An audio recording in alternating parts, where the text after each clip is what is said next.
श्रीराम समर्थ श्रीराम भाग 23. वास्तविक गोविंद स्वामींच्या भेटीला अनेक जण यायचे, पण नरहरींची आणि त्यांची ती पहिली भेट अगदी वेगळी झाली. खऱ्या अर्थानं अपूर्व म्हणावं अशी झाली. दोघांची पूर्वीची ओळख नव्हती. प्रत्यक्ष भेट झाल्यावर कोणी ओळखही करून दिली नव्हती. बोलणं तर काहीच नाही. गोविंद स्वामींना पाहून नरहरी जगाचं भान विसरले, अगदी देहभान विसरले आणि अनिमिष नेत्रांनी त्यांच्याकडे पाहत राहिले. डोळ्यातून अश्रुधारा ओघळू लागल्या. गोविंद स्वामीही त्यांच्याशी काही बोलले नाहीत. केवळ प्रेम भरल्या नजरेनं नरहरींकडे नुसतं पाहत राहिले. ज्ञानेश्वरांनी म्हटलंय तशी शब्दे विण संवादू, दुजे विण अनुवादू अशी ही भेट झाली. पूर्वी कधी असं घडलं नव्हतं, म्हणून सारे शिष्य चकित होऊन पाहत राहिले. पुढे एक दिवस एका शिष्यानं गोविंद स्वामींना विचारलं, स्वामी, आपल्याला पाहून नरहरींच्या डोळ्यातून अश्रुधारा का वाहत होत्या? अनेक अडचणी आणि दुःखातून कोपर्डे सोडून आंबेजोगाईला यावं लागलं म्हणून का? गोविंद स्वामी म्हणाले, नाही, तसं नाही. आपले गुरु भेटले याची जाणीव झाली म्हणून म्हणून त्याच्या डोळ्यात अश्रू आले. हे अश्रू दुःखाचे नव्हते. दुःखाचे अश्रू उष्ण असतात. ते डोळ्यांच्या नाकाकडील कोपऱ्यातून येतात. नरहरींचे अश्रू शीतल होते. घनीभूत शांतीचं साकार रूप म्हणावं तसे होते. डोळ्यांच्या बाहेरच्या कोपऱ्यातून येत होते. ईश्वर तत्वाची जाणीव झाली म्हणजे असे अश्रू येतात. म्हणूनच देवाचं दर्शन घेताना अनेक संतांच्या डोळ्यात असे अश्रू आल्याचं सांगतात. शिष्यांना नवल वाटलं. एक शिष्य म्हणाला, स्वामी, असे अश्रू यायचे म्हणजे तेवढा अधिकार पाहिजे नाही का? नरहरीचं वय तर केवळ 20-22 वर्षांचंच असेल. त्यांना एवढ्या लहान वयात हा अधिकार कसा काय प्राप्त झाला? गोविंद स्वामी म्हणाले, नरहरी सामान्य कोटीतील भक्त नाहीत. ते ईश्वर कोटीतील भक्त आहेत. पूर्वजन्मात सर्व साधन झालेलंच आहे. ईश्वर कोटीतील भक्तांना लहान वयातच महाभाव लाभतो. भगवंताचा अंश म्हणून ते जन्माला येतात. ईश्वर कोटीतल्या भक्तांचं कसं आहे, आधी फळ मग फूल, आधी दर्शन नंतर महात्म्य श्रवण आणि त्यानंतर ईश्वराशी मिलन. नारद, प्रल्हाद, चैतन्य महाप्रभू अशा अनेक शुद्ध सत्वगुणी भक्तांच्या जीवनामध्ये असं पाहायला मिळतं. स्वामी, ईश्वर कोटीचे भक्त म्हणजेच जीवनमुक्त पुरुष का? एका शिष्यानं विचारलं.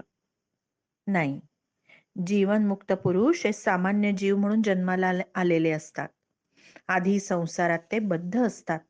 पुढे ते साधना करून गुरुकृपा संपादन करून घेतात आणि उरलेलं आयुष्य भगवंताच्या भक्तीमध्ये घालवतात. स्वामी, हे जे ईश्वर कोटींचे भक्त असतात त्यांना कठोर तपसाधना करण्याची गरज असते का? स्वामींनी उत्तर दिलं, प्रल्हाद, नारद, इतर ईश्वर कोटीतील भक्तांची जीवनं जर आपण पाहिली तर असं दिसतं की त्यांना परमेश्वराचा साक्षात्कार करून घेण्यासाठी अतिशय मोठ्या कष्टातून, आपत्तीतून जावं लागलं आणि आपल्या अंतःकरणातील तळमळ ज्वलंत ठेवण्यासाठी मुद्दाम प्रयत्न करावे लागले.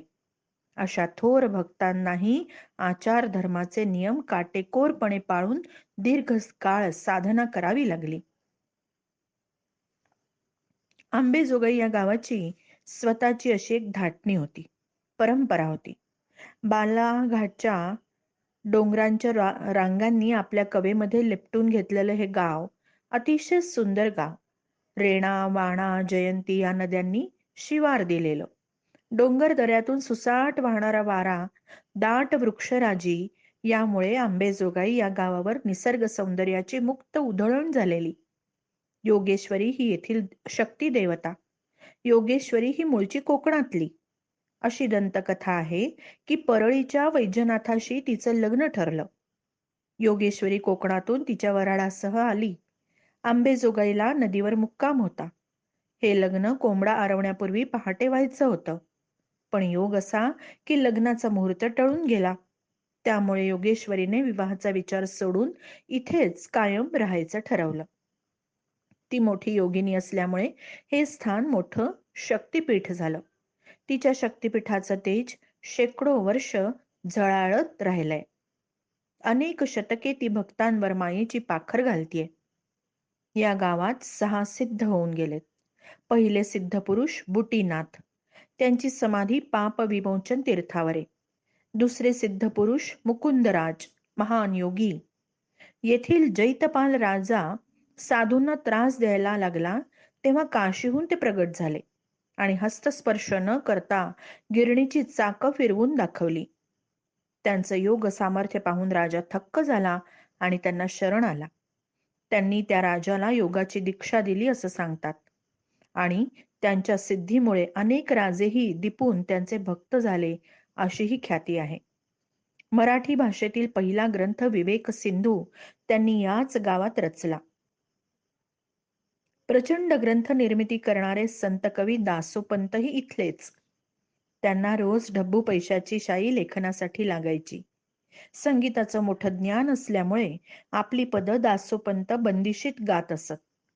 ज्ञानदेवांच्या अमृतानुभव ग्रंथावर मराठीतून लिखाण करणारे शिवकल्याण तेही इथलेच. आंबेजोगाईचे लोक अभिमानाने सांगत, इथल्या दगडादगडावर, मातीच्या कणाकणावर आणि जनमानसावर संपन्न सांस्कृतिक आणि साहित्यिक वारसाचा ठसा उमटलाय. अनेक शिल्पाकृती, मठ, मंदिरे आणि शिलालेख यातून गावचं संपन्न सांस्कृतिक वैभव झळाळून दिसतंय. साहजिकच आंबेजोगाई नगरीत आल्यावर नरहरींच्या अध्यात्म साधनेला जसा बहर आला, तसंच त्यांच्या साहित्य गुणांनाही नवे घुमारे फुटले. गावापासून 2 कोसांवर मुकुंद पर्वत आहे. भोवती दाट हिरवीगार वृक्षराजी. उंच झाडांमध्ये लपलेल्या एका गुहेत मुकुंदराजांची समाधी आहे. तेथून समोर जयंती नदीचा प्रवाह संथपणे वाहताना दिसायचा. गोविंद स्वामींच्या आदेशाप्रमाणे दयार्णव स्वामी तिथे जाऊन पूर्ण एकांतात बसायचे, ध्यान करायचे. मुकुंदराजांचा विवेक सिंधू हा ग्रंथ वाचायचे. वाटायचं जगापासून दूर दूर कुठेतरी देवलोकात आलोय. विवेक सिंधू ग्रंथातील बोधानं मन निवायचं. वाटायचं मुकुंदराज वेदांत ज्ञानाच्या तेजाने तळपणारे सूर्य आहेत. नरहरींनी मोठ्या भक्तिभावाने मुकुंदराजांची आरती रचली. जय जय जय मुकुंदराजा, वेद वेदांत बीजा, वेदोत्तमांग बोधे, जडा तारिले पैजा, वेदांत ज्ञान तेजे, उदेलासी मार्तंडा, दर्शने सोडबले भूपती, चिन्मात्र चिकेला. तो मार्ग कलियुगी सुगम सर्वा झाला, विवेक सिंधू बोधे, दयार्णव निवाला. नरहरी ही आरती म्हणताना भाव विभोर व्हायचे, थरारून जायचे. नरहरींनी रचलेली ही पहिलीच आरती. त्यानंतर पुढे त्यांनी देवदेवतांच्या, संत महात्म्यांच्या अनेक आरत्या रचल्या. पण ही आरती त्यांना विशेष प्रिय होती, कारण मुकुंदराजांबद्दल त्यांचा भक्तिभावनाच त्यांच्या तशा होत्या. श्रीराम समर्थ श्रीराम.